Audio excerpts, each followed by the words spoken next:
Mampu nggak mengawasi hal tersebut? Kita bilang kurang, yaitu peran masyarakat itu yang dipentingkan. Atau panitia demokrasi karena kita adalah penggiat penegak demokrasi. Ya, itu yang perlu saya sampaikan.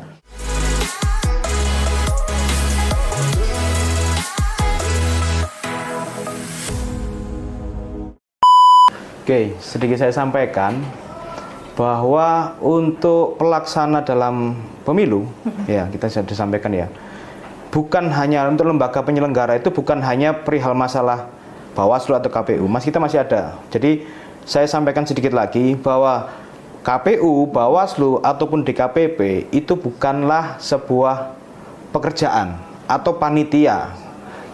Saya sering sampaikan juga oleh pimpinan kita juga waktu itu di Bawaslu RI, Bapak Toto, dan juga orang Malang, nyampaikan kita bukan bekerja atau panitia demokrasi karena kita adalah penggiat penegak demokrasi. Ya, itu yang perlu saya sampaikan. Jadi kalau KPU lebih mudahnya disampaikan ada penyelenggara ya, secara teknisnya ya. Nah, kalau di Bawaslu itu untuk mengawasi dan mengawal. Itu ngawasi dan mengawal semua tahapan pemilu maupun pilkada. Kemudian apa itu cegah, awas dan penindakan. Jadi saat ini kalau kita ngawasi, kita mungkin sudah membuat ya, kalau di Kota Malang di Bawaslu sudah menyampaikan juga. Berarti kita dari awal tahapan kita sudah merilis namanya indeks kerawanan pemilu. Hal-hal apa yang terjadi, misalnya kerawanan apa yang ada pada saat pemilu atau pilkada, itu yang sudah kita analisis dari hasil pengawasan kita dari pemilu atau pilkada sebelumnya. Dari semua titik, dari semua tahapan. Contoh di tahapan pencalonan ataupun masalah di tahapan mutarlih, itu kita sudah menitik kerawanan apa yang sering terjadi. Nah, untuk itu kita ada namanya pencegahan. Hal-hal yang kita anggap rawan itu kita cegah, baik secara tindakan langsung dalam pengawasan ataupun dengan administrasi. Berarti kalau lebih surat ada surat imbauan. Kepada siapa surat imbauan? Pertama pasti pada sesama penyelenggara, pada KPU. Terus kepada peserta pemilu atau pilkada. Itu kita sampaikan di semua tahapan. Kita cegah, kita sampaikan. Misalnya salah satu ada di tahapan kepada KPU. Kita meminta pada KPU tahapan mutarlih. Kita memberikan surat imbauan perihal untuk menghimbau atas dasar dari PKPU ataupun Bawaslu ataupun Undang-Undang 7, KPU melaksanakan pemutakhiran data pemilih sesuai dengan peraturan secara juknis. Juga kita sampaikan juga secara detail, ada beberapa tempat misalnya kayak kemarin ada temuan bahwa banyak warga Kota Malang yang tidak ada masuk dalam daftar DPT. Itu kita sampaikan juga, kita imbau. Kita sampaikan secara tertulis juga. Kemudian jika surat imbauan sudah itu, kita sudah masuk dalam pencegahan. Kemudian setelah itu kita awasi lagi. Oh, ada nggak? Oh, ternyata masih ada hal-hal yang perlu disampaikan. Contoh imbauan kepada peserta politik, partai politik ataupun peserta pemilu. Kita sampaikan juga.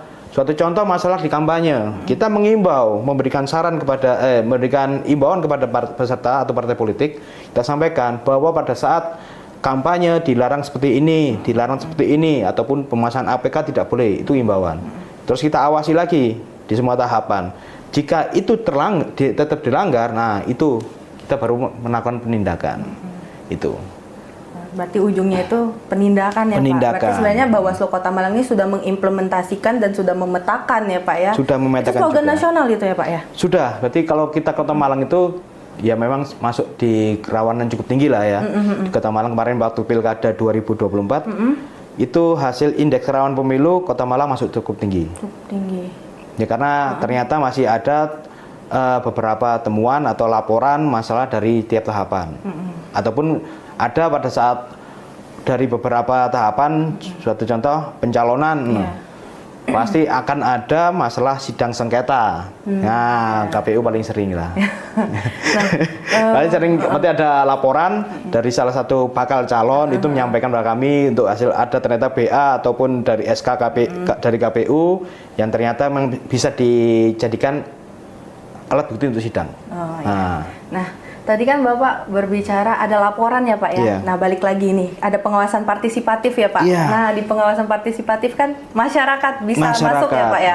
Nah ada nggak sih laporan dari masyarakat gitu Pak? Ya, kalau kemarin itu malah masuk bukan ada temuan. Waktu saya cerita di Pilkada 2024 ya, paling muda ya, paling dekat.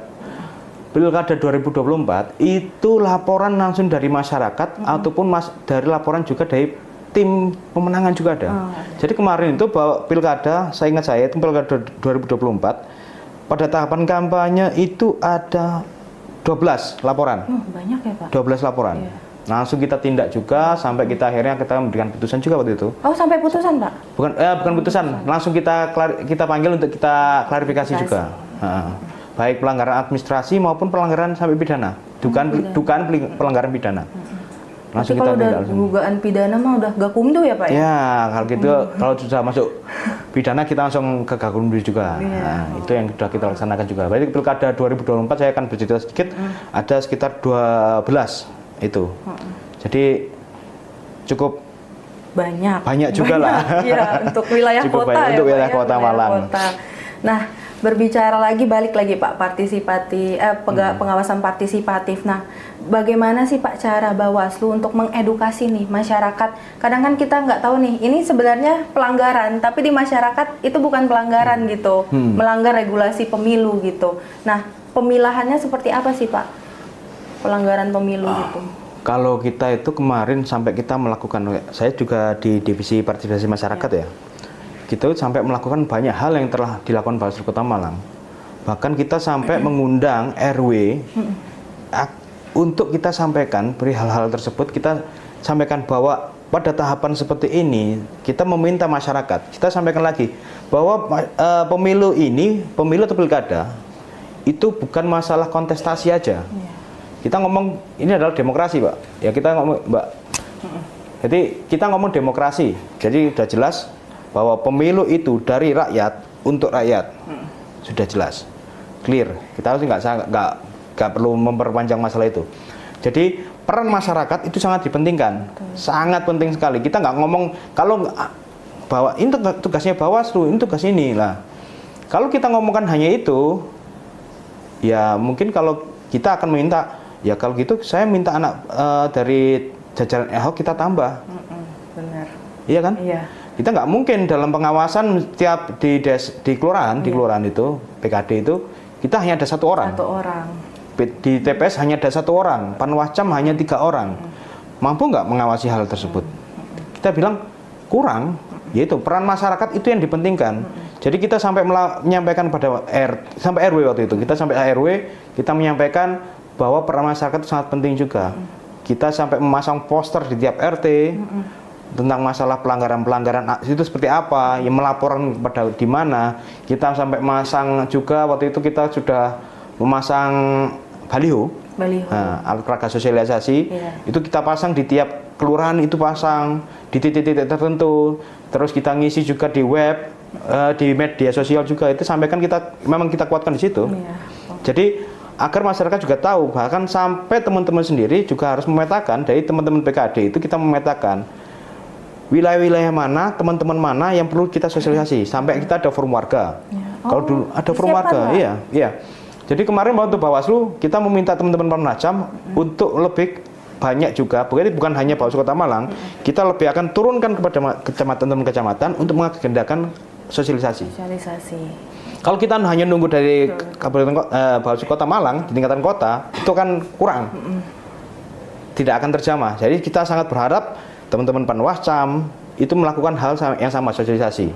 Itu sampai mengundang dari misalnya tokoh masyarakat, kemudian kelompok kepemudaan, terus forum-forum warga, itu kita undang juga. Sampai juga teman-teman PKD juga sosialisasi di sampai lingkungan terkecil. Itu yang kita harapkan. Jadi kemarin kita sampai melakukan hal-hal tersebut waktu pilkada.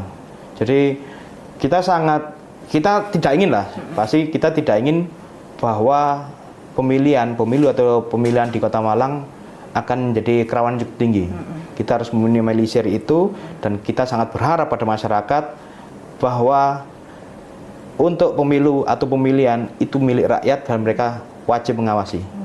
Itu. Berarti turun tangan juga ya Pak. Berarti Turun. upaya dari Bawaslu Kota Malang ini cukup signifikan ya Pak untuk meminimalisir pelanggaran-pelanggaran tersebut. Nah, sempat roadshow ke kampus nggak sih Pak untuk itu? Kita kemarin roadshow ke kampus belum. Tapi kita mengundang teman-teman dari kampus itu. Oh, karena kan anak kampus Gen Z ya Pak ya. Nah, itu sangat berharap itu. Digitalnya tuh sangat ini gitu. Berarti sudah ada upaya lah. Ada upaya sampai ada form tingkatan RT, RW gitu.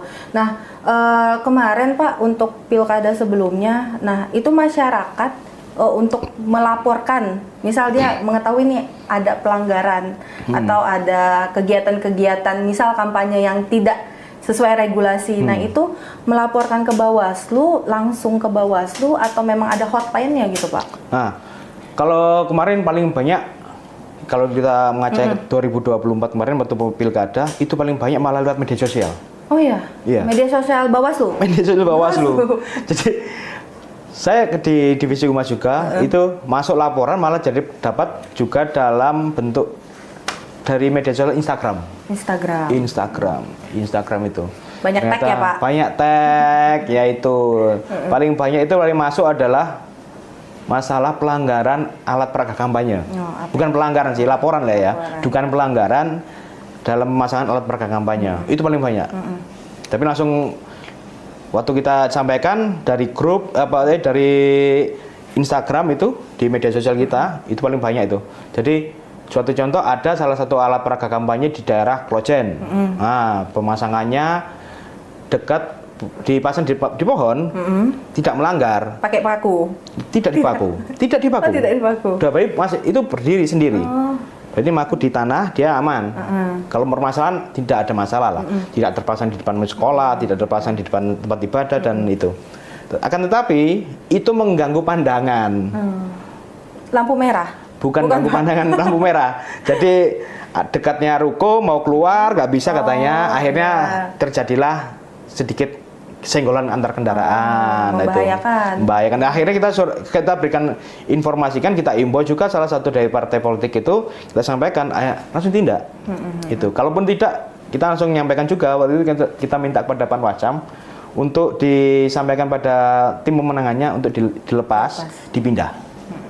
Karena dianggapnya membahayakan. Itu ada beberapa sebelumnya juga ada terpasang di depan sekolah misalnya. Memang tidak terpasang di depan sekolah, melanggar tidak. Tapi mereka menyampaikan, ada salah satu lagi di gedung kandang itu menyampaikan ada foto pemasangan APK itu terpasang di depan sekolah. Setelah kita cross check, tidak di depan pas, tapi di seberang jalannya. Karena merasa terganggu gini, akhirnya kita konfirmasi juga kepada pihak tim pemenangan. Saya sampaikan juga salah satu bentuk pencegahan kita ya.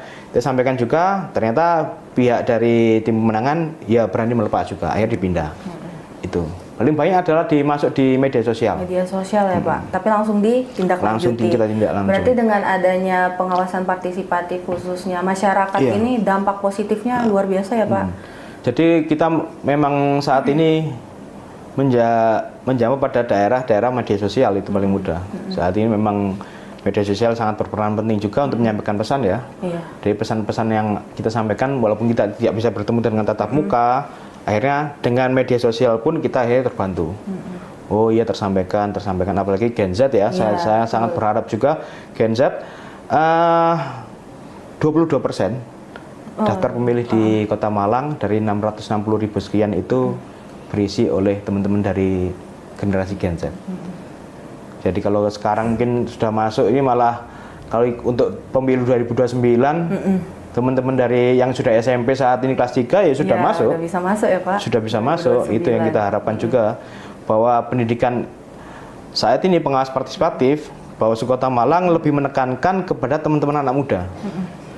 Jadi kita sampaikan beberapa kali juga waktu itu ke pleno, kenapa Bawaslu Kota Malang saat ini lebih memilih pada teman-teman anak muda, anak sekolah, SMP, ataupun anak kuliah, karena mereka adalah tombak untuk selanjutnya. Gitu tombak selanjutnya. Saat ini kita bisa mencegah untuk yang saat ini kita bisa mencegah hal-hal tersebut. Tapi setidaknya dari kecil kita tanamkan bahwa demokrasi itu seperti ini. Bahkan kita akan coba mengkomunikasikan juga bagaimana disampaikan. Misalnya kita nyobalah mereplikasi perihal masalah pemilu atau pemilihan di tingkat sekolah. Ya mungkin kita bisa membantu. Ayo kita ada pendidikan di OSIS, pemilihan ketua OSIS atau apapun itu. Kemarin juga salah satu dari anggota Bawaslu Kota Malang, Pak Iwan, juga menyampaikan juga untuk pemilu raya di salah satu kampus negeri di Kota Malang itu sampai belajar kepada Bawaslu bagaimana caranya untuk pengawasan dan lain sebagainya.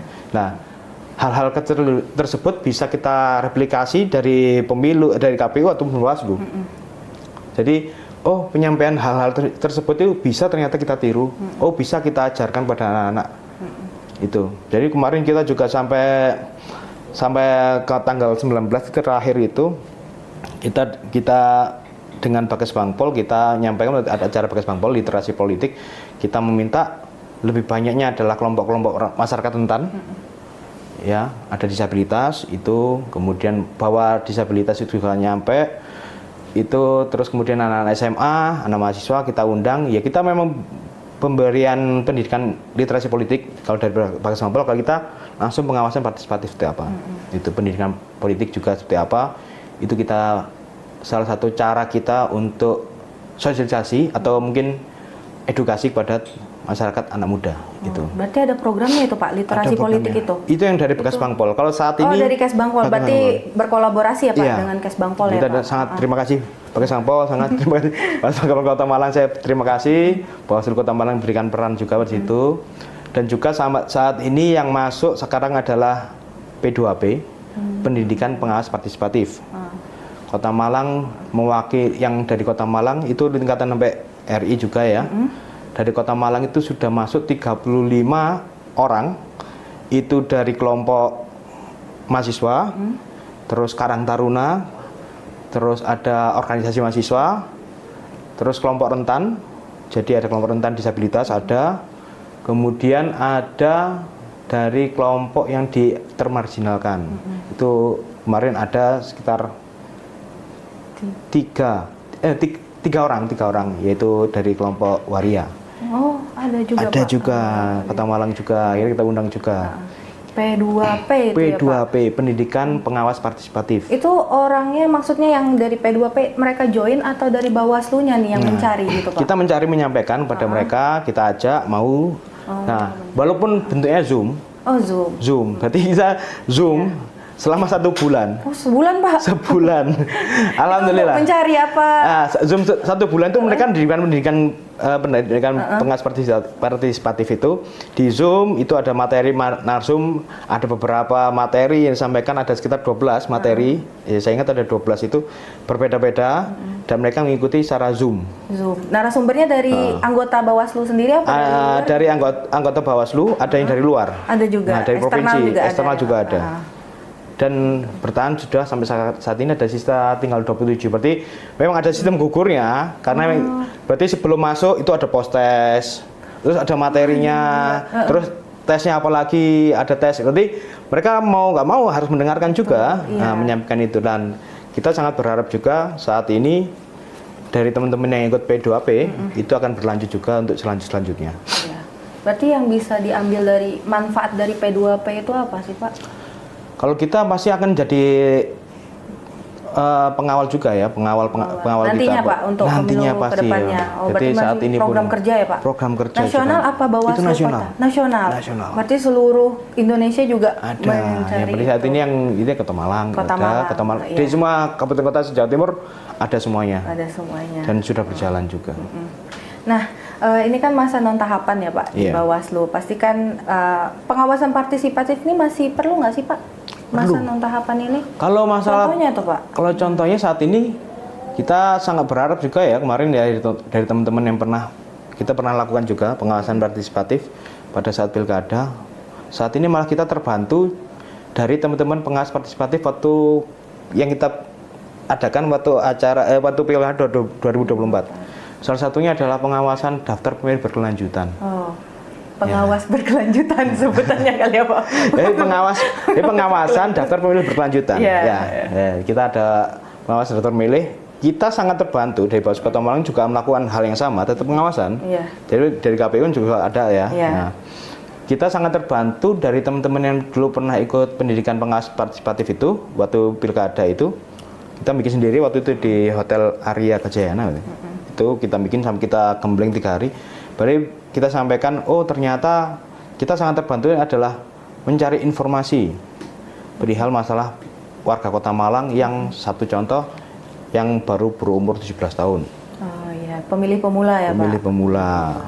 Kemudian atau mungkin pemilih yang TMS yang meninggal. Nah, itu yang kita lakukan. Akhirnya kita masih lakukan uji petik.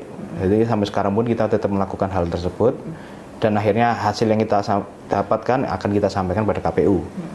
Kita melakukan hal yang sama seperti itu. Jadi kalau saya baik tahapan maupun tidak ada tahapan maupun tidak ada tahapan, Bawaslu tetap maupun KPU tetap bekerja untuk mengawal demokrasi itu aja. Iya.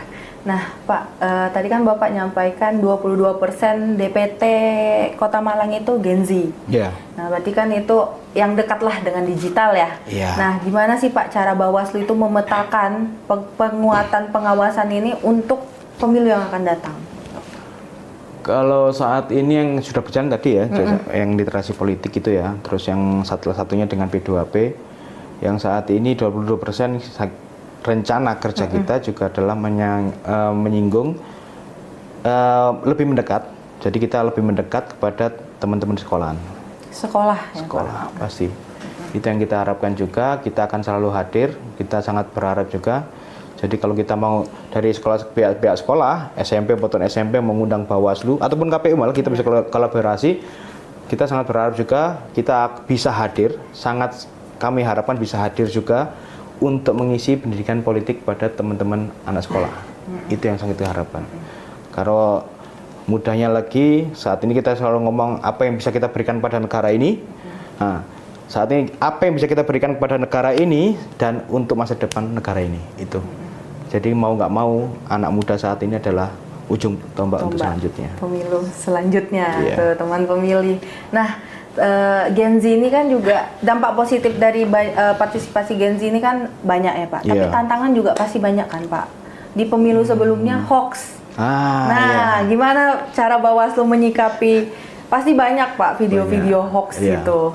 Nah, kalau video kalau Malang kemarin kalau kita hoax banyak menangkal ya. Pertama masalah meninggal berita hoax itu kalau pernah kita lakukan sosialisasi juga sampai kita bikin Pokja.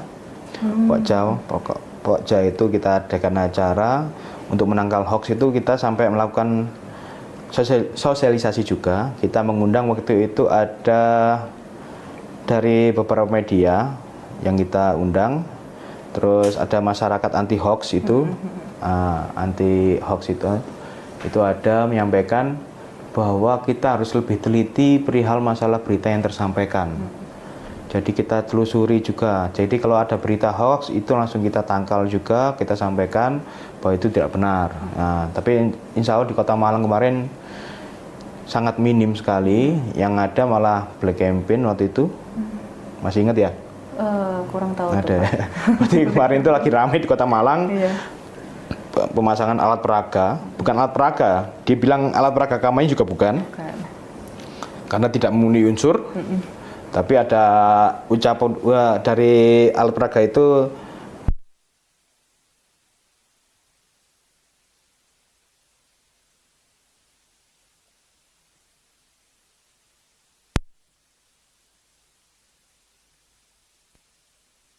membuat resah, akhirnya kita tindak dengan cara dilepas. Itu kita bersama juga dengan Pokja, juga